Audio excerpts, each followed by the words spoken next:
Bonjour à tous et bienvenue dans Bref Frontier RPG. Donc on se retrouve aujourd'hui pour l'analyse de Jake, qui est la nouvelle unité exclusive qui sort. Donc c'est une unité de terre masculine. C'est statistiques senior full imp, 9704 points de vie, 3771 d'attaque, 3232 de def, 3070 de rec. Il a un coût de 48. Pour ce qui est de son leader skill,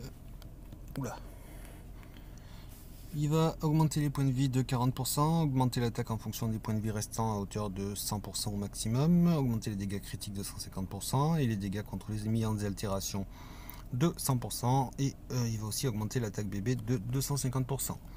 Son extra skill, il va ajouter une chance d'infliger des altérations à l'attaque pendant 3 tours BBSBB, et si sa sphère est équipée, on va augmenter ses points de vie de 30%, tous les paramètres des unités de 10% et les dégâts étincelles de 50%.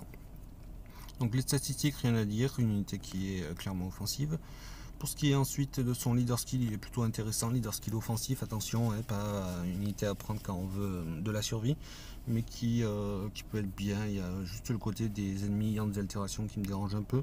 Son extra skill va de pair avec son leader skill du coup, parce qu'il peut infliger des altérations, ce qui est plutôt intelligent. Et après il y a le petit effet des 10% pour tous les paramètres qui peut être bien à prendre.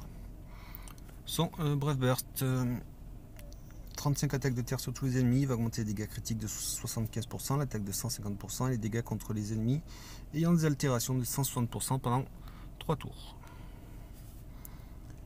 Son SBB, donc 46 attaques de terre sur tous les ennemis, dégâts en fonction des points de vie restants, il augmente les dégâts critiques de 75%, l'attaque des unités eau et terre de 100% et les dégâts contre les ennemis ayant des altérations de 160% pendant 3 tours. Donc il y a plusieurs points qui me dérangent. Déjà, ils se ressemblent pas mal, et les deux ont les dégâts critiques, les deux ont les dégâts contre les ennemis ayant des altérations. Le seul truc qui change, c'est que sur le BB ça sera l'attaque générale, et sur le SBB ça sera donc les attaques des unités eau et terre. Une nouvelle fois, je trouve ça bloquant parce que c'est juste pour deux types d'unités que ça peut être intéressant. Après, les taux sont pas folichons, 75% de dégâts critiques, on a mieux. Il y a deux unités qui font du 100%. Et les altérations, quand les ennemis ont de la résistance, c'est quelque chose qui va pas forcément super bien marcher. Donc voilà, un peu déçu pour ce qui est du BB et du SBB. On passe à son NUBB, donc 32 attaques de terre sur tous les ennemis, dégâts en fonction des points de vie restants à nouveau. Il va augmenter l'attaque, les dégâts critiques et les dégâts contre les ennemis en désaltération de 300% pendant 3 tours, et il va augmenter la jauge overdrive de 50%. Donc NUBB clairement offensif, 300% d'attaque de dégâts critiques et de dégâts contre l'ennemi en désaltération. Une nouvelle fois, il faut que l'ennemi ait une altération pour que ça passe. Et le gros point en fait, c'est la jauge overdrive de 50%, c'est complètement énorme. Donc pour ce qui est de ces SP, pour 10 SP, il va augmenter l'attaque et la règle de 20%. Pour 10 autres SP, il va augmenter la défense et les points de vie de 20%. Pour 20 SP, il va augmenter les dégâts étincelles de 50%. Pour 20 autres SP, ça va être les dégâts critiques qui vont augmenter de 50%.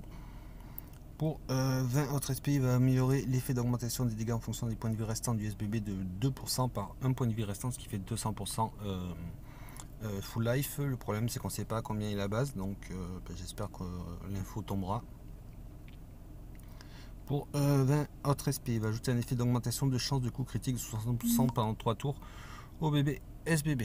Donc ça, c'est un peu normal. On a une unité qui augmente les dégâts critiques, donc il va pouvoir augmenter les chances de dégâts de coups critiques. Après, il y a pas mal d'unités qui font déjà ça.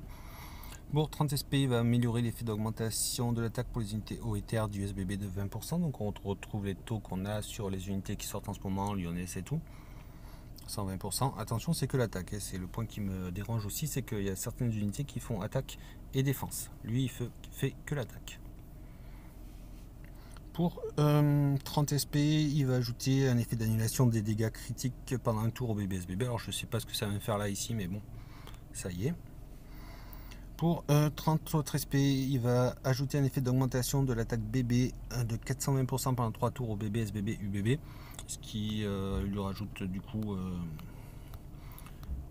un potentiel offensif plus intéressant. Et pour 30 derniers SP, il va ajouter un effet d'augmentation de la jauge overdrive de 10% au bébé SBB. Donc unité qui est offensive, il y a plusieurs points qui me gênent. Déjà les altérations, comme je le disais, il faut que les ennemis n'aient pas de résistance et que ça tombe dessus. Parce qu'on ne sait pas le pourcentage de chance. Les dégâts critiques 75% c'est bien, mais c'est pas forcément fabuleux non plus. Et l'augmentation c'est juste de l'attaque. Alors ça me déçoit parce que de mémoire il me semble qu'il y a des unités qui font attaque def. Et là je crois que j'ai bugué. Attendez 2 secondes. Ouais voilà, c'est encore bugué, c'est génial. Donc voilà. Pour lui, pour les SP, je mettrai certainement l'attaque bébé pour lui rajouter du potentiel offensif dans le cadre d'une utilisation. Pour l'utilisation, je pense le mettre dans mon, enfin si je l'invoque dans mon équipe de trial, du coup, parce qu'il a quelques effets offensifs qui peuvent venir comme les altérations si jamais l'ennemi n'a pas de résistance, bien entendu. Et il a aussi quoi, il a l'air de frapper fort, les dégâts critiques ça peut être bien. Donc je mettrai certainement l'attaque bébé, je crois que c'est un effet que je n'ai pas d'ailleurs dans mon équipe. Je mettrai aussi donc l'augmentation de la jauge overdrive de 10%. Et donc ça fait 60 SP. Et après je ne sais pas où est-ce que je mettrai. Peut-être dans l'amélioration de l'effet des dégâts des SBB en fonction des points de vie restants. Ce qui fait 80 SP. Il me resterait 20 derniers SP. Peut-être la chance de coup critique. Donc à voir. À voir. Donc qu'est-ce que dit Gumi? Forte unité offensive basée sur les afflictions et les coups critiques. Il fait des ravages. Il a un kit pleinement offensif, donc comme je dis, ouais, c'est pas forcément ça. On va aller expliquer améliore les unités haut et terre, c'est le point qui me dérange le plus, je pense. Et un puissant UBB avec le remplissage, donc voilà. Donc, ouais, une unité que je trouve plutôt moyenne quand même. Donc on va passer à saisir, qui est l'unité qu'ils nous ont offerte. Je pense qu'il n'y aura pas de petits trucs sur la droite, il y aura, parce que du coup tout le monde a l'unité, mais je vais juste vous donner mon point de vue dessus. Saisir.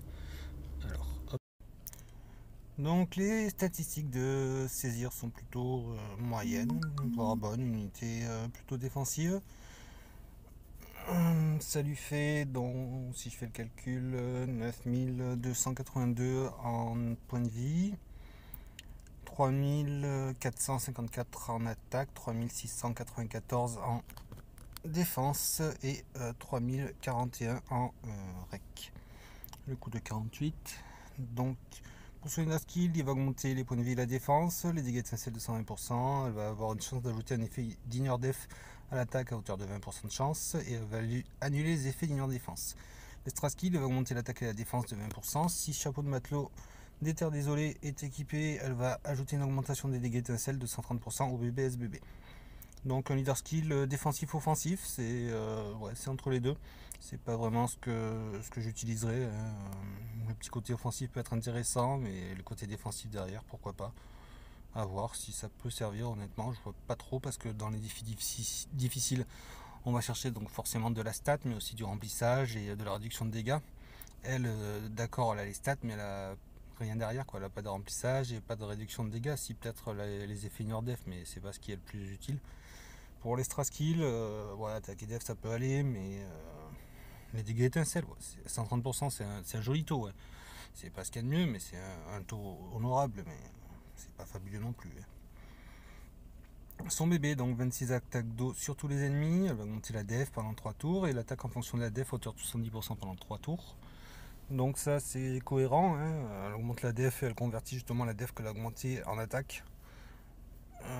Mais il y a déjà ça qui existe à 90%, il me semble que c'est Victor. Donc ouais, pourquoi pas.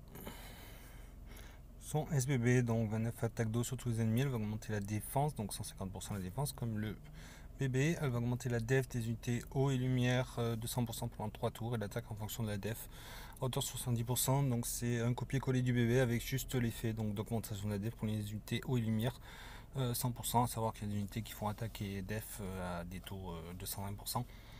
Donc ouais, pourquoi pas. Ça peut être intéressant à la rigueur, mais déjà des unités en fait qui augmentent la def et qui la convertissent. Après la def là c'est que 2 éléments. Ce qui me gêne le plus en fait c'est que ça restreint vachement quand même la création d'équipe quand on n'a que 2 types, et moi je la verrai pas, enfin mon équipe elle est surtout axée sur le type terre, Guenièvre, Rosalia et Ishui qui sont des unités donc mitigeur, heal et support def qui sont, mais voilà, honnêtement moi si vous avez besoin d'un support défensif dans ces types là elle peut être bien, mais sinon honnêtement il y a mieux, surtout qu'il y a Guenièvre qui fait du tristat, donc voilà. Ensuite, donc son IBB, 29 attaques d'eau sur tous les ennemis, elle augmente la def de 300% pendant 3 tours, l'attaque en fonction de la def à hauteur de 200% pendant 3 tours, les dégâts étincelles, et elle réduit les dégâts subis de 100% pendant 1 tour. Donc à nouveau du défensif, de la def, l'attaque en fonction de la def, donc on retrouve comme le SBB. Les dégâts étincelles, donc là c'est son leader skill qui fait surtout ça. Et la réduction des dégâts subis, donc ça c'est nouveau. Pourquoi pas? Je trouve que c'est une unité qui est vachement limitée quand même. Elle augmente la def sur le BB, SBB, UBB. Le petit effet en plus, donc elle a la conversion d'attaque de def en attaque, donc ça c'est bien. C'est la meilleure conversion qui existe. D'ailleurs, il faut que je fasse le tuto à ce sujet-là. Mais ouais, il n'y a rien d'exceptionnel chez elle quand même. On va passer donc au SP. Pour 10 SP, elle améliore l'attaque et la règle de 20%. Pour 10 autres SP, c'est la def et les points de vie. Pour 20 SP, elle augmente les dégâts étincelles, et pour 10 SP de plus, elle va augmenter ses dégâts étincelles de 50% de plus, ce qui fait que pour 30 SP, on aura des dégâts étincelles à 100%. Pour 10 SP, elle va remplacer l'effet de réduction de dégâts de 100% pendant un tour par un effet de réduction des dégâts de 75% pendant 3 tours, donc ça c'est au choix. Pour 20 SP, elle va améliorer l'effet d'augmentation de l'attaque en fonction de la def du BBSBB de 10%, ce qui fait un effet à 80%, ce qui est le taux normal. À savoir que il me semble que c'est Victor qui fait ça à 90% et Fina qui fait la rec à 100%, qui fera la rec à 100%. De ce que j'ai entendu d'ailleurs, apparemment elles vont bientôt ressortir. Enfin, c'est une info que j'ai vu passer. Après, je suis pas sûr de la source. Ensuite, donc j'étais où? Pour 30 SP, donc elle ajoute un effet de réduction des dégâts de 50% pendant un tour au BBSBB. Donc ça peut faire d'elle un mitigeur. Pour 30 autres SP, elle ajoute un effet d'augmentation de la défense en fonction de l'attaque de 80% au BB. Ça peut être bien du coup. On convertirait les deux stats. Et pour 10 SP de plus, donc pour 40 SP, elle aura aussi cet effet sur le SBB, ce qui est plutôt utile. Et enfin, en dernier, pour 40 SP, elle va améliorer l'effet d'augmentation de la def des unités eau et lumière de 20%. Donc c'est une unité, je sais pas trop que dire sur elle. Une unité qui est surtout axée sur la def et conversion. Elle peut avoir son utilité, je la mettrai pas en mitigeur par contre parce qu'elle mitige que pendant un tour et on a des mitigeurs qui font du 2 tours. Donc voilà. Mais ouais, une unité que je trouve quand même moyenne, et après bon c'est cadeau, ils nous l'ont offerte donc elle peut être utilisée. Encore, faut-il qu'on n'ait pas d'unité qui fasse ce qu'elle offre. Mais voilà. Je suis quand même un peu déçu par ces irées, mais bon c'est un cadeau donc on va pas se plaindre d'un cadeau. Et pour revenir sur Jake, je pensais l'invoquer, mais en fait je sais même pas s'il aurait sa place dans mon équipe, donc j'hésite vraiment pour Jake. À l'invoquer ou non, parce que c'est vrai, il a rien de fabuleux, et quand même, faut le dire. Donc voilà, je sais pas trop. Pour Jake, donc on revient à saisir une unité cadeau, mais moyenne, et Jake, ben, c'est la même chose, et une unité qu'il va falloir invoquer, et qui est aussi moyenne du coup. Donc ben, à vous de voir, et comme je le dis toujours, si vous avez besoin de ces buffs, ou si vous venez de commencer, par exemple, si vous venez de commencer, vous avez Jake, il sera top. Vous aurez une unité forte. Tandis que pour des joueurs qui ont un compte plus avancé, voilà, pour moi, Jake, j'hésite. Je pense qu'il y a d'autres unités qui peuvent le remplacer et faire le taf mieux que lui. Mais bon. Donc à voir. Et sur ce, je vous dis à très bientôt et ciao ciao.